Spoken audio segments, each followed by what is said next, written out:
Hi, today I'm here with Stevie Smith and her poem Not Waving but Drowning.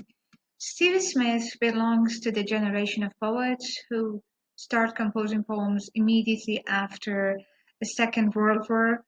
They are also famous as the silent poets of the 40s because after all that halo balo of modernism, after many poets belonging to that movement or the avant-garde poets trying to change the traditional ways of poetry writing and challenging the poetical conventions. The 40s poets were not supposed to do so. They were not supposed to change many things. They were not supposed to start a new ism or school of poetry. Rather, they were independent figures trying to write on private personal issues.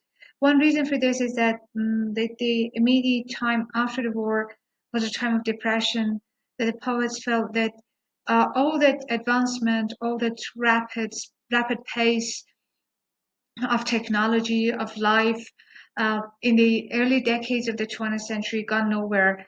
And they thought that maybe they had hoped for wrong promises, maybe, or for a future which is not supposed to come ever after.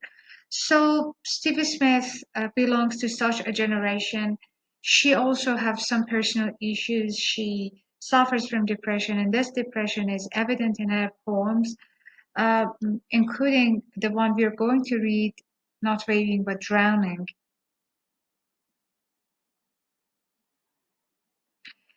She was also a painter, and you see some of her drawings here. So sometimes they call this poem not waving but drawing. So anyway, she's capable of combining issues or arts or different disciplines together, especially painting and poetry. The whole poem, this is a short one. The whole poem is about misunderstanding. And this misunderstanding happens because of a lack of true communication among the members of the human community. So that we misunderstand one another because we never really talk to one another. Nobody heard him, the dead man, but still he lay moaning. I was much further out than you thought. This is the man talking. This is the dead body talking. And not raving, but drowning. So he was drowning, so he was shaping his hand in a desperate and distressed way. But people had misunderstood him.